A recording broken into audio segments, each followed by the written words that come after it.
2.2 more on functions and their graphs. Using the given graph of the function f, find whether the function is even, odd, or neither. Okay.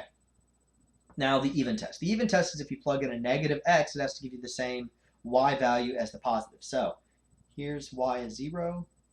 Here's y is 0. Now, over here it says, well, if x is equal to -2, y is 0. Right? So y is 0.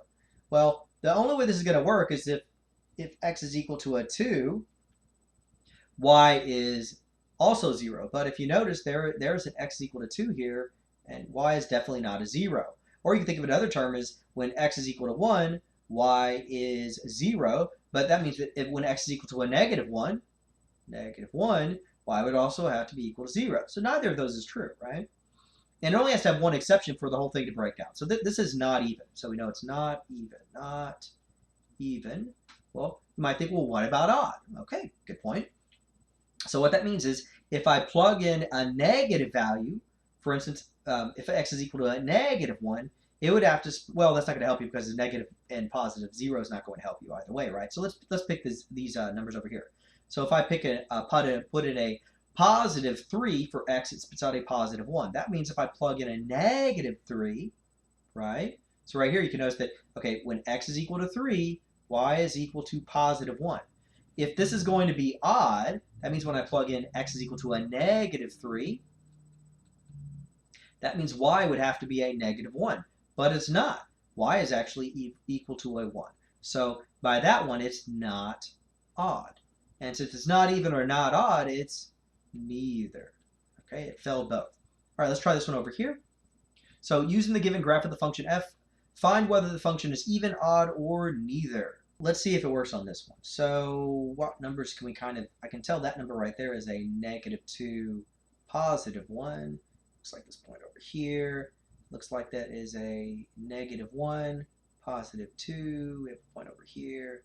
Looks like that is a 0, +3. We just need a few points to compare, right? So let's say we had a -2, +1. That means that if this is even, when I plug in a +2, I also have to get a +1. Well, here's +2, but there's no 1 here, right? Okay, and we can even test it again, right? We have a -1, +2 here. Well, that means if I plug in a +1, there must also be a +2. But those points don't exist, right? So we know this is not even. It's not even. Well, what about odd? Okay, cool. So that means if for instance, I have a -2 I plug in, I get a +1. If I flip it to a +2, it has to flip and give me a -1. Okay, so let's see whether or not that happened. Okay, so let's see where those points would be. Okay, so we plug in a +2, we should get a -1. Oh, there's no point there. Well, let's try it again. How about a -1 and a +2? Okay, so if I plug in a +1, it should not give me a +2, but a -2, right? So, there's no point there either, right? Now, once it fails once, you don't have to keep checking, but I'm just trying to make a point here, right? So anyways, this does not appear, it is not, it's not odd. So it's not odd, it is in fact neither. All right, neither.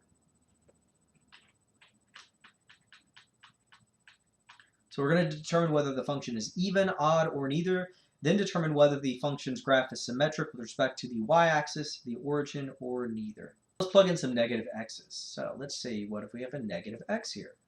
All right, so we have a -x cubed plus 6 times -x.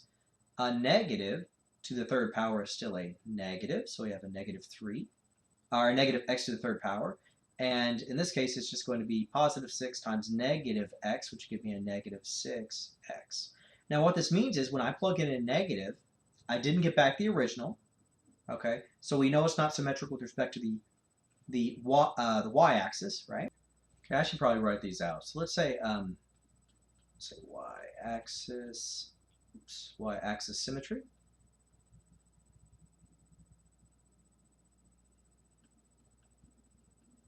Okay, so that means f of -x is equal to f of x. Okay, so let's see about x-axis symmetry.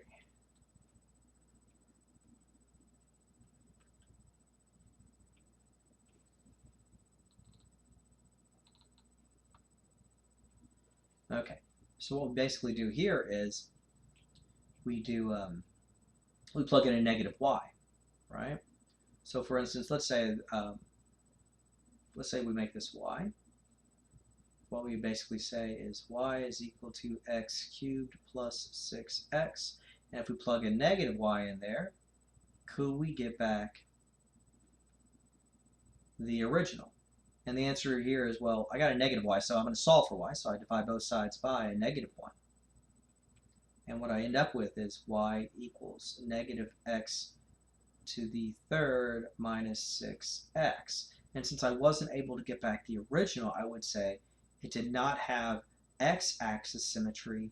We have the last kind of symmetry, which is function symmetric with respect to the origin. Okay, so we have origin symmetry.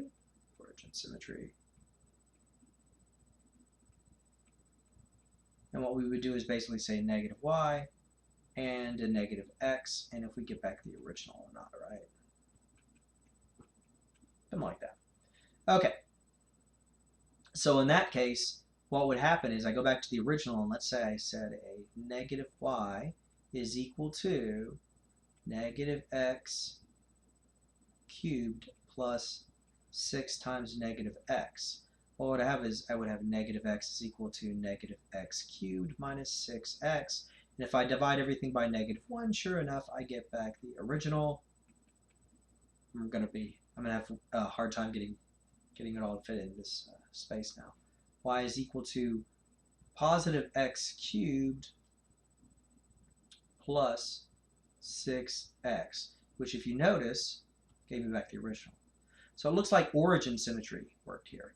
Now I didn't really go over too much about whether it's even or odd or neither, but we can see that according to when we plugged in the x's, a negative x, right? I was unable to get back the original, so it's not an even function. As far as odd goes, whenever I plugged in the negative, I got the original problem back, but a negative version, right here, right? So what that means is this must be odd. So this is an odd function. So this is an odd function with origin symmetry. All right, let's try the next one. Now, we don't actually have to plug anything in to tell this. We know it's even if all of these are even numbers, right? We have a 4 exponent there, we have a 1 exponent there. They're not both even numbers, so they're not going to be even. They're not both odd exponents, right? They have the 1 there, but we also have 4, so it's not going to be there. So it's going to be neither. So in this case, we already know, without actually doing the algebra, that this is neither. Now it's kind of inherent upon. I'm going to do all these. You can kind of. There are some tricks to this as well, but we're going to do all these. We're going to do all these symmetry tests, right? I already wrote out the symmetries. I know that's messy, but let's try it out. Okay, so the first one, I'm going to plug in a negative x. So if I plug in the negative x and I'm able to get back the original one, then it must be, it must be that this is even, and therefore it must be symmetric with respect to the y-axis. Okay, now negative to an even power, negative x to the 4th power is going to be a positive x to the 4th power. Negative 3 times a negative x is a positive 3x. So I was not able to get back the original equation when I plugged in a negative. I ended up with the same x to the 4th power, but I ended up with a positive 3x instead of a negative 3x. So y-axis symmetry, no. Right, so no y-axis symmetry.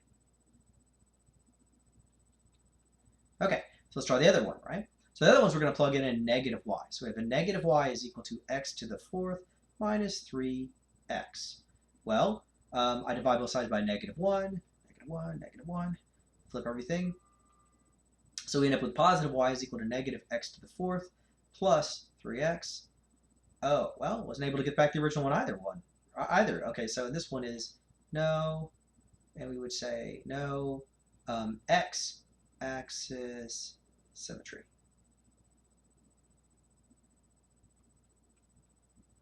Okay, next we're going to do the origin symmetry. So we plug in a negative x and a negative y. So it'd be something like negative y is equal to negative x to the 4th power minus 3 times the negative 1, which would give you negative y is equal to positive x to the 4th plus 3.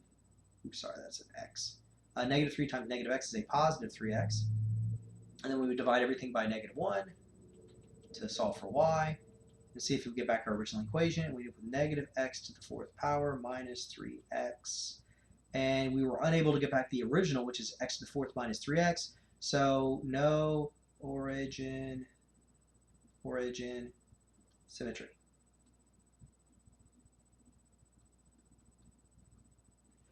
Sorry, I'm tired. Okay, so scroll down a little bit.